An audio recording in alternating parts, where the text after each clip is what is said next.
কিরে দোস্ত, ওটা পার্থম না? কই দেখি তো। ও কবে আসলো? চল তো ওর কাছে যাই আগে। কিরে পার্থব, তুই কবে আসলি দেশে? আর কেমন আছিস? আচ্ছা বন্ধু, চল। পার্থব তো অনেকদিন পর আসলো, বসি আমরা।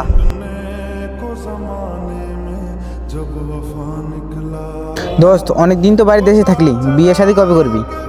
বন্ধু একটু সরে বসো তো, সরে বসো। কিরে বন্ধু, তুই আজমরে সরাই দিলি কেন? তোরা দেখতেছিস না আমার পোশাকটাই নষ্ট হয়ে গেল।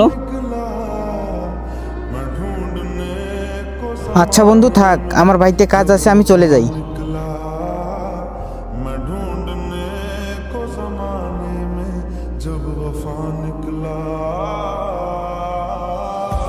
কিরে বন্ধু, ও যে তোর ওই জায়গায় এত অপমান করলো, তুই কিছু না বললা চলে আসলি কেন?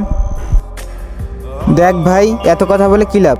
যদি স্বার্থে আঘাত লাগে তখন বুঝতে পারবে আমি কত খারাপ। চল বন্ধু, আর এবার সিরাজের কাছে যাই।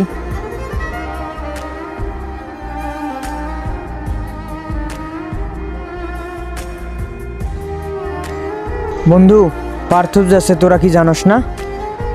কই, আমরা দুজন তো জানি না। পার্থব তো দেশে আসলো, আমাদেরকে একবার জানালো না। ও বন্ধুত্বের মূল্যই বোঝে না। আসলে পার্থবের টাকা হয়েছে তো, এজন্য। আচ্ছা যাই হোক শুভ, আজমের মন খারাপ কেন? বন্ধু তেমন কিছু নেই, এমনিতেই মন খারাপ। বন্ধু তুই থাম, আমাকে বলতে দে সব কথা, আমি বলি ওদেরকে।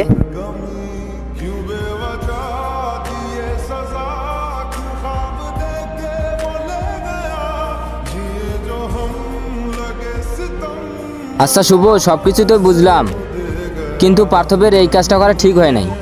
আচ্ছা বন্ধু, পার্থবের টাকা পয়সা হয়েছে তো, এজন্য আর কি বন্ধুত্বের মূল্য বোঝে নাই। বন্ধু চল।